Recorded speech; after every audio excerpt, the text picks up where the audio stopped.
Hallucinations are common and can happen to anyone. Often people feel scared to go in an empty room because they feel that there might be some invisible spirit roaming in the darkroom. But nothing of that sort happens in real life, and everything is just our imagination. At least that was what the protagonist of the story used to believe until one day she was forced to hammer her walls down to know what was hidden behind those bricks and get the surprise of her life. It was a normal day in winter when the lady of the house entered her apartment after a long day at work. She had lots of things going on in her mind. She had to pay the bills, help the kids with their homework, and run errands too. When she entered the house and switched on the light, her kids surprised her from behind the door, and she too acted surprised as usual. But she didn't know that there was another surprise that was yet to come. She asked about their homework and school while she unpacked her bag. The kids told her the whole story and ran to their room to watch their favorite TV show. She too started to make a list of all the groceries she needed to buy. Suddenly she heard a weird cry from another side. It had been days and she was constantly hearing those cries. A lot of times she tried to find it out, but was unsuccessful every time she tried.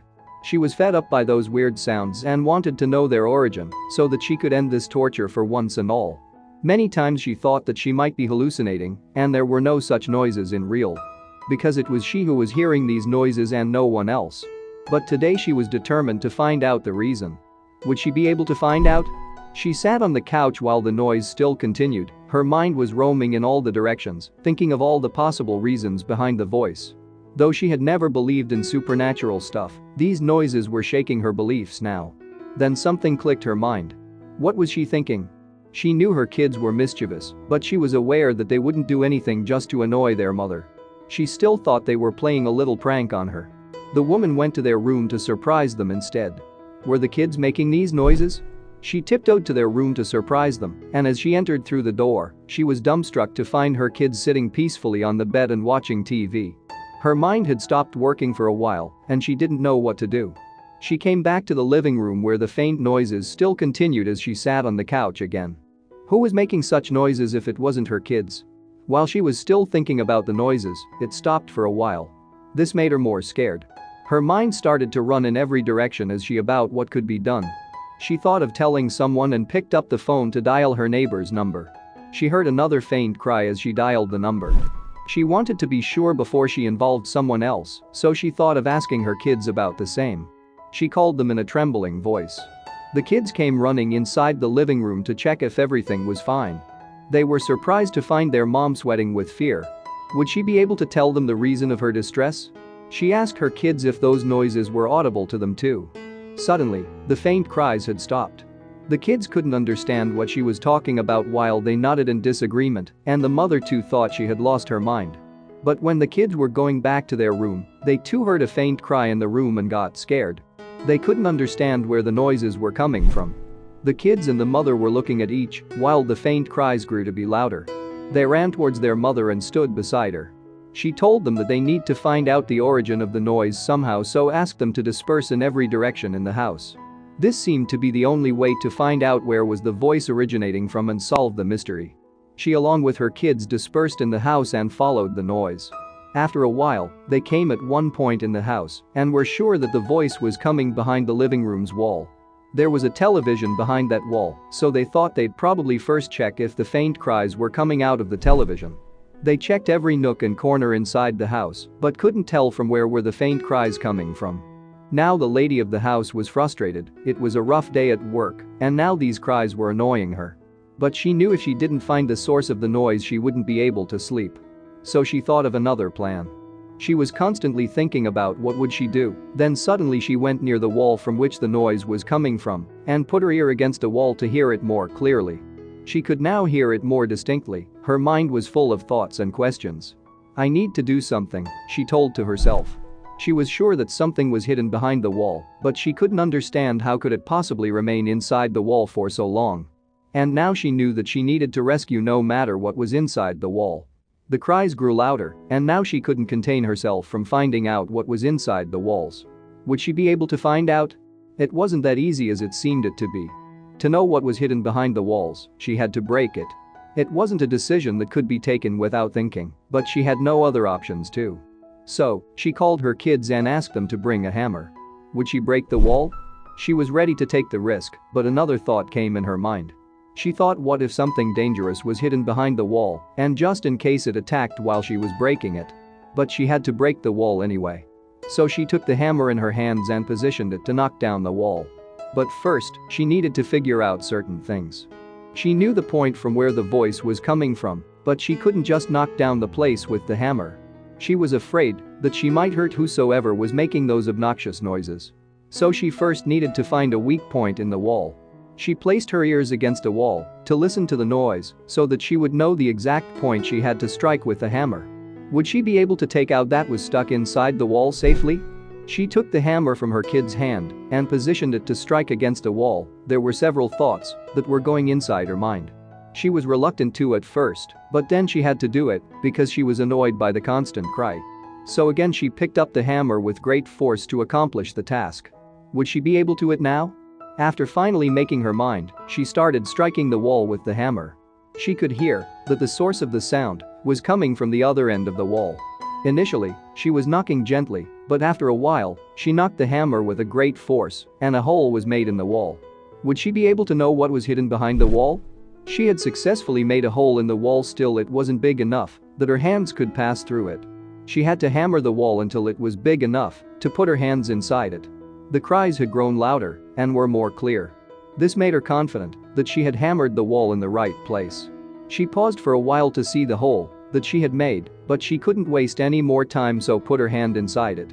She was afraid to put her inside the wall because she didn't know what was inside it. Her kids too hugged their mother from behind. Suddenly her hands felt something, and she grabbed it at once and pulled the thing out. But sometimes things don't turn out the way we want them to. The woman too experienced the same thing, because when she pulled it out it was just drywall and dirt in her hands. She doubted if it was the right decision to break her wall because she was hearing certain noises. Maybe she was actually imagining the cries and nothing was inside the wall. Just then, she heard the cry and it was louder than before. This gave her confidence, and then she put her hand inside the wall again. She started digging again, and this time going deeper inside the hole with the determination to find out the secret of these noises.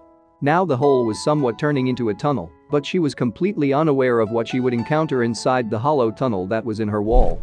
She was digging the wall with utmost determination, and suddenly she felt that her hands brushed with something. It was small and fuzzy. At first she thought she had touched the insulation in the wall, but suddenly her heart skipped a beat. Whatever that was inside moved a bit. She was nervous, but she held the thing softly and tried to pull it out. What was the small and fuzzy thing? When she finally pulled it out, everyone was surprised by the discovery. The woman couldn't believe that she had just rescued a little kitten. It had white fur. The family was astonished that she was alive inside a wall. Now she was wondering how she might have ended up inside the wall. But these thoughts were secondary. She first needed to accomplish the task she had taken in her hands. She heard another cry just when she was trying to comfort the little kitten that was in her hand. It was then she realized that there were more kittens to be rescued. So she put the kitten down while the kids took care of her. She started to dig the hole again to rescue another kitten. How many more kittens were inside the wall? She wanted to rescue the rest of the kittens as soon as possible, but there was a hurdle in her way that was stopping her from going beyond. So before she could find the second kitten, she had to pile a lot of dirt in her living room and make a safe passage for them. She didn't want to hurt the kittens while she tried to pull them out. After piling the dirt, she tried to put her hand again inside the hole and luckily got her hand on the second kitten. She exclaimed, "Here comes another one." Her kids carefully held the kitten and were in awe of her color. The second kitten was gray in color. The mother wanted to admire the kitten, but she heard another kitten crying inside the wall. She knew that she had to be really quick and realized she would need certain things handy before she could rescue more kittens. "Get me a basket tub," she asked her kid. He ran outside to bring a basket. The kid knew that her mother wouldn't be able to single-handedly take care of the kitten and that she would require some help. So he looked around to find someone. Would the kid be able to find someone? He wasn't really expecting anyone to be out of their house at this time, but when he saw his Aunt Dottie, he called her out loudly. Aunt Dottie was surprised to see him and came running towards him to ask what had happened. As she came closer, he said, "Aunt Dottie, come help me." The kid told her everything and they both ran inside the house with the basket. Her eyes were fixed on the door as she was expecting for her kid to come anytime. But she clearly didn't have any time to waste. She put her hands inside the wall again to rescue the third kitten and hoping that it would be the last one. She continued to rip the hole with more strength. And within a few seconds, she found another one. Was it the last kitten that was trapped inside the wall? She tried to pull out the third kitten out of the wall and was constantly thinking about how many more were trapped inside this wall. Her motive wasn't just to take the kittens out, but she wanted to make sure that each one of them was safe and sound. Now her heart was beating really fast as she pulled out the third kitten. She was in awe of the third kitten. The kitten was black and white in color. It was indeed the most beautiful and adorable of all the kittens. The woman was a bit relieved that she followed her instinct to break the wall and rescued these kittens. Her kid too had come in by then, and she carefully placed all the kittens inside that tub. When she thought she was done with rescuing all the kittens, she heard another faint cry. The family looked at the kittens thinking that one of them had made the noise. But they were wrong. It didn't take much time for the woman when she realized that there was another kitten trapped inside the wall. She stuck her arm inside the hole once again to find the kitten. Luckily, she found the fourth kitten too. She pulled it out safely and put it with other kittens in the tub. Aunt Dottie came running inside the house and was completely surprised when she saw the woman pulling out an alive kitten out of a wall. They were astonished at how they would have ended up inside the wall and thought it wasn't less than a miracle that they were all healthy and alive. The woman suddenly ran towards her kitchen realizing that they must be hungry and got them something to eat and drink. She was thinking that these little kittens must be really missing their mother and she hoped if she could find her too. "Oh, you're scrawny," exclaimed Aunt Dottie. "Oh, so lightweight," she said. "Come on kitty, kitty, kitty." Aunt Dottie seemed to be the happiest to see the kittens and started playing with them instantly she set her eyes on them. She could feel the softness as she patted their back. The kittens too seemed to enjoy the company of Aunt Dottie as she played with them happily. The most amazing thing was the whole scene was being documented by a journalist who the woman had called before rescuing the kitten. The mother was unsure what was inside the wall, so for her safety she had called him. He filmed the whole process, but when the woman had to take out the last kitten he paused the film and went on to help her. This whole clip went on social media and as expected it spread like a wildfire that had everything from rescuing the kitten to putting them in the tub. But unlikely the last part went blank as the person who was filming went to help the woman. People were extremely surprised when they saw the clipping, and why wouldn't they be? It was just a miracle. The lady was happy now as she had rescued 4 kittens and they were alive and healthy despite being inside the wall. And most importantly, she was happy thinking that she wasn't hallucinating. She was proud of herself to have found these kittens and saved their lives. All the kittens were very playful and happy. The kids couldn't stop playing with them and took care of them just like their mother. They had never thought that something of that sort would happen in their lives. The mother was happy watching her kids and the kittens together and was just hoping that one day the mother of these kittens would come back looking for them and would be happy to find them safe and sound.